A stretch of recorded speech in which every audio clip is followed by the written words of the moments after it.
Ready? Ready. God. Rolling.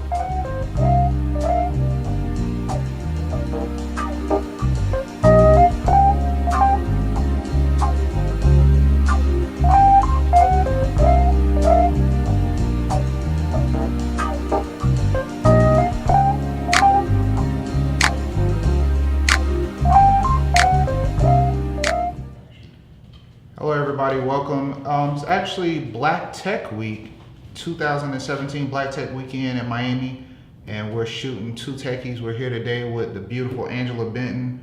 Most people know her for New Me Accelerator, but I know her for just being great and awesome, especially from the conversations we were able to have today. So, Angela, when did you fall in love with tech? Okay, I should have asked for these questions in advance. No. When did I fall in love with tech? I don't know if I know like the year. Okay. But it would probably be super early in my career when I was just designing, and I ended up teaching myself how to code. I was trying to make more money. And I was really fascinated that I could have more control over my designs, because as a designer, you know, you give it to someone, an engineer or somebody, and well, you know, the design never comes back. Right. Like the design. They take it and mess it all up. Exactly. And you're like, no, this is actually like CCFF33 and you're using 999. You know, that's a perfect shout out for my hashtag, my hex, triple zero hex. It is. Yeah. People will pick it up later. Okay, so I understand you. It's the functionality versus the visual. You had this beautiful idea, and they're like, "No, we need this to function this way," so it never looks the way you wanted it. Yeah, but teaching myself how to code is I have more control over it, right? So, I would definitely say that was probably like the beginning of like this infatuation I had with technology from that standpoint. But then as a consumer of technology, like phones, gadgets, we're all like, especially now, but even back then before it was like super cute and popular, like I was always kind of into it. So I know what you do. Some people may not know. So when you have to consider yourself, what do you actually do in tech and innovation? If people had to define you, what does Angela actually do in tech and innovation? Good question. So are you asking me, or are you asking me how I explain what I do to other people? Maybe both. Whichever way you feel more comfortable answering it. So because there's a lot of people watching you right now that probably don't know you. So okay. How would you explain what do you actually do in tech? So usually when I'm just like in a casual environment and someone asks what I do, I say, oh, I train entrepreneurs to grow their business and raise money for it. I leave it at that. That's a good answer. That's kind of like my one-liner. Usually people are intrigued and they want to know more, again, because everybody has an idea. But I guess technically, I kind of pioneered this whole issue around diversity in the technology industry. Okay. And so that's what I'm really known for. I had a site way back when called Black Web 2.0. It was somewhat popular. I started New Me, which was the first accelerator for minorities ever. We were featured on CNN. The first ever. Okay. Ever. And so a lot of what is going on in the technology industry from a diversity standpoint, whether it's programming or if it's people talking about it, it's a direct result of my work and my efforts. Right, and that will go into someone like Hank with Platform, Wayne Sutton with Tech Inclusion. So some of the giants out there were actually people that were a part of your show. Yeah, so CNN needs to run that again on repeat. They Instead do. of running all this other negative stuff about Trump, they need to just go ahead and put your show back on. They do. We should start a petition for that. A change.org. Okay. Breaking up Mooney, going into a whole different situation. What's your favorite craft beer or craft cocktail? I know you don't drink beer, so what's your favorite craft cocktail? What do you like to drink? Somebody's going out, see you out at a non-working event, and I walk up, what am I buying you to drink? Okay, at the risk of sounding like really bougie, I usually get champagne, but like, Okay. Is it champagne with a strawberry or just champagne? just a champagne cocktail, maybe splash of cranberry in it, which is very good. Champagne and cranberry. Yeah, which is very, very good. So that's usually what I get because, you know, I can have several and still like be fine, no hangover. Okay. I don't drink beer. So you're a bruncher kind of person. Is a brunch a good place? Okay. Definitely bruncher. Okay. Yes. Yeah. We need to get that together too. We need like a black tech brunch. That would be bomb. Yeah, that would be fun. The event. So, if your business life was based on a movie or a TV show, what movie or TV show would best describe it? If my business life was based on a movie or a TV show, Yeah. This is a good question. Man, I don't know. So, okay. There you go. That one that just came to mind. That's the one I want to hear In my about. head is Devil Wears Prada, but that's not what it is. Okay. But Devil Wears Prada, like, for all the females that are watching, is like the ultimate a successful woman. She's on her business. Her clothes are fabulous. Right. Like, it's great. But in real life, honestly, here's the thing about the work that I do. There aren't a lot of shows that really show it in terms of business content, right? Yeah, I mean, it might not even be business. It could be like right now, how I feel right now. I'm definitely Spike Lee do the right thing. That's the mode I'm in right now. Because a lot of things I could do just to make money, but there's things I need to do to make the community better. It may not make me a lot of money. So right now, if I had to wear that hat, for me, it would be do the right thing. Yeah, and I don't, there's nothing right now that can define the space that I'm in right now. But I love Devil Wears Prada. So and it like always gets me like hype when I watch it. So if it's not Devil's Wears Prada, I mean we need to make your own movie. There you go. Right. Angela Benton Inc. Hello. What do you feel are one of the biggest challenges or struggles that you're currently dealing with right now? The biggest challenge or struggle that I'm currently dealing with. Okay, this is a good question. I would say it's maintaining a sense of balance. Last year, I went through health issues the whole year, and so it was like I ramped down really quickly, and so now I'm ramping back up, and your business life can totally dominate your life if you allow it. And so for me, the challenge is making sure that that doesn't happen, because that's not the kind of life that I want to live, and I have to be very aware and deliberate about it. So Okay, that makes sense. On a technical side, I guess more so since you are more borderline an investor at this point, and you do a lot of business development, but your journey in your career, what would you say were one of the 2 points, if you think back through this whole journey, when you started it and where you're at now, what would be one of the 2 most significant things that stood out along that journey? well, the 2 most, so They can be business related or personal. I have more than 2. Okay. I would say when I started doing Black Web 2.0 full time, that was the last time I had a job.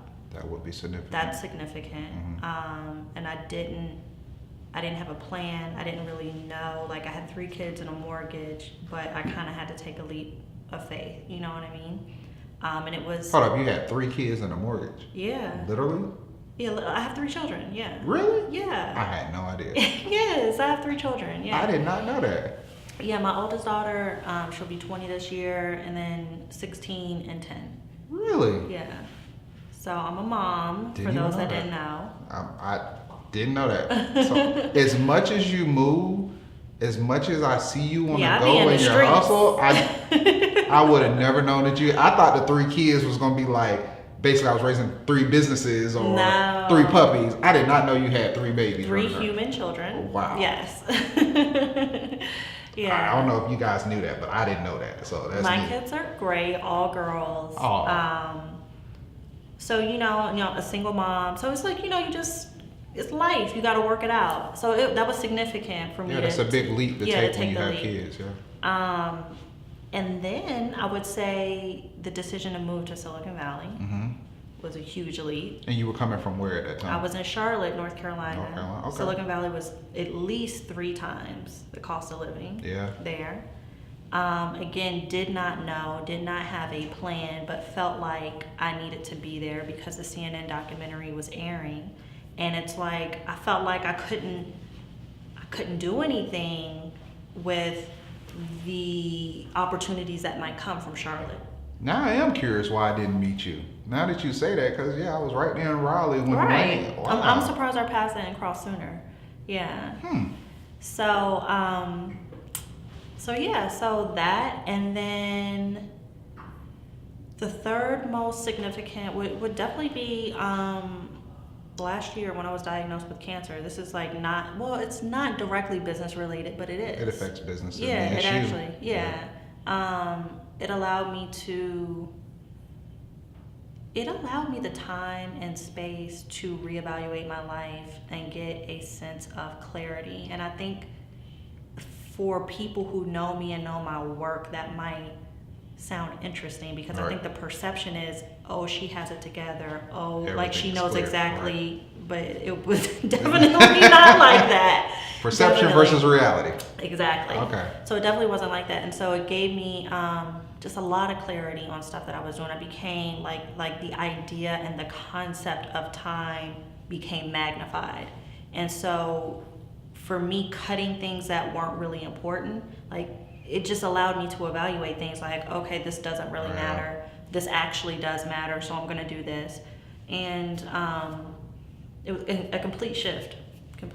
I understand that. I went through that when I started having seizures when I was 16. Yeah. And that's how I got into business because I couldn't play sports anymore.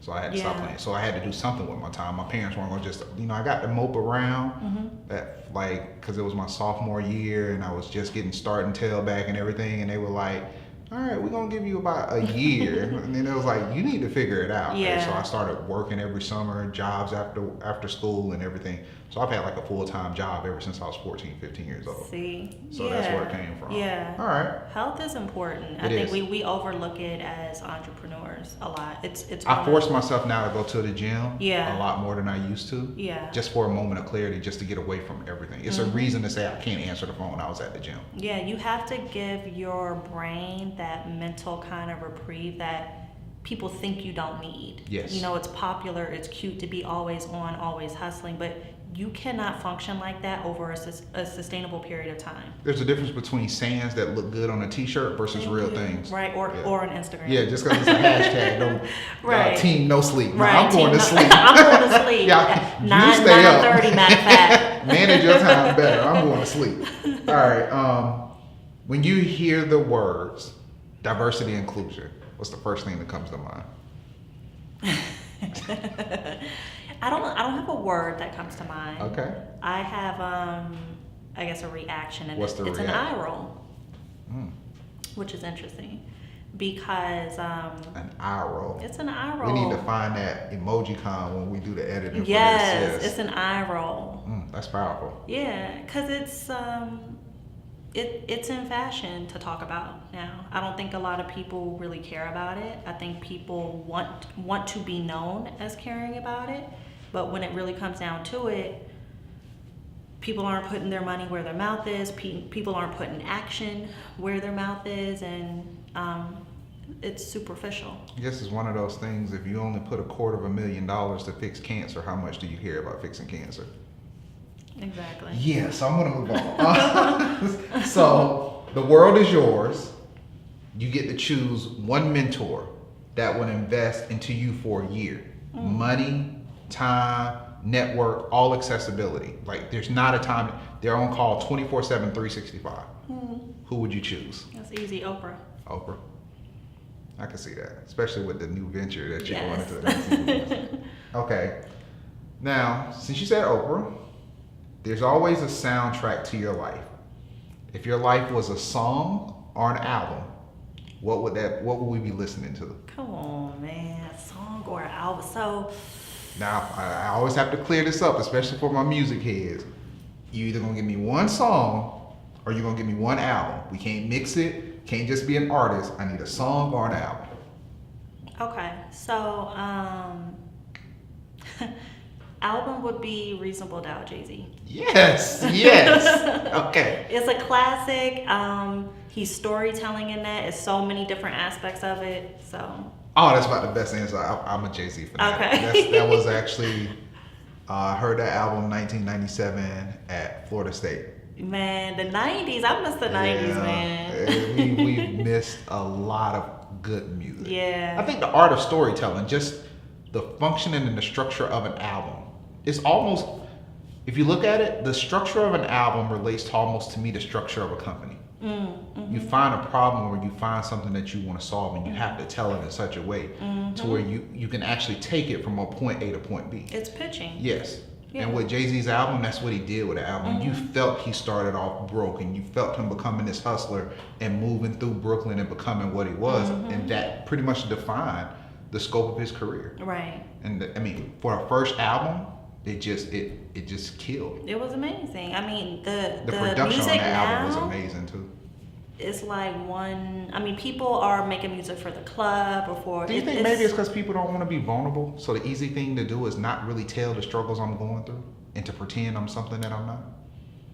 Because to me, even though he was talking about drug dealing and he was talking about everything, yeah. To me he was selling a vision that even though I'm here, but I want to be so much more. Yeah, well, it's so much power and vulnerability though, so that's kind of weird. But yeah, I do feel like with Instagram and social media, everybody wants to be further than they actually are, and they're projecting that image.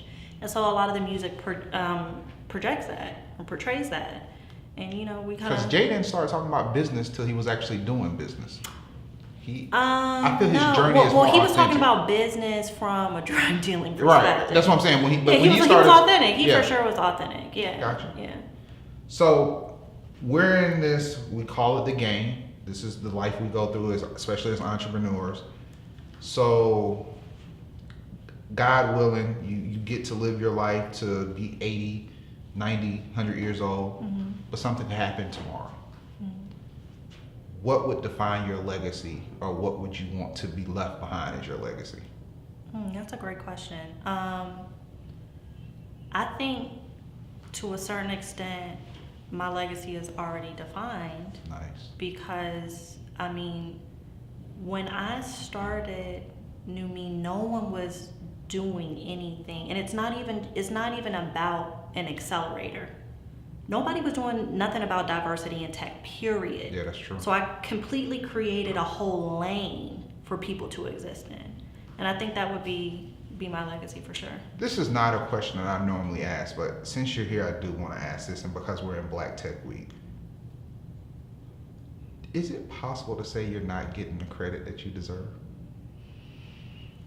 I understand you, to be humble, you're not seeking it. Yeah. But at some point, it's like they say to the youngins making music, know your history, respect the ones that came before you to carve the path that you're there going down. Right. I mean, I don't feel like I've ever been disrespected. People who are in the industry know who I am. You know what? This is a good story. What gives me satisfaction is actually when I meet people who don't know who I am. They've been influenced by my work and they don't even know it. That's the beauty of it. It's you like know art. what I mean? Yeah. So it's I don't know why, but that gives me some kind of like, yeah, I made a statement. I made something here for someone else. You know what I mean? So would it be safe to say that legacy is she introduced diversity and inclusion into tech on a mainstream? Because I mean, we had some leaders before us that were fighting it, but they didn't know how to make it a platform itself. It definitely got to to be a national conversation. Right. For sure. I mean, we got not just domestic exposure, but international exposure with the CNN documentary. I had people emailing me from Israel, from the Philippines, saying, I'm not Black, but I can totally relate to this. Wow. And it completely opened my mind to, this isn't actually a problem about being Black.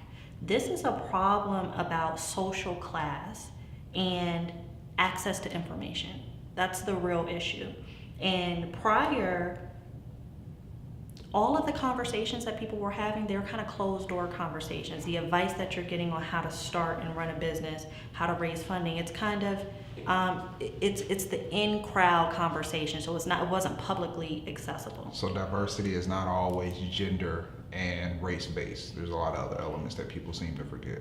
Yeah. Social class is definitely one of them. Got you. All right. So first of all, before we start wrapping this up, where can the people find you at on social media? Because I know there's a lot of people that want to follow you and ask questions. Pretty much everywhere. I'm A Benton on Instagram, Twitter. On Facebook, you can just search my name, Angela Benton. You'll either find my personal page where you can follow me or my fan page where you can follow that too. Okay. Both are updated. If you are interested in following New Me, you can do that. New Me Excel, ACCEL, on Twitter, Instagram, and New Me Accelerator on Facebook. And I've been grilling you all day. This is a question we had in Chicago, but we've taken it out. So I'll give you a chance. You've been in the hot seat in about 3 or 4 of our conversations at this point. Is there any question or any random thought you would like to share or ask me that you would like to have a response to on camera?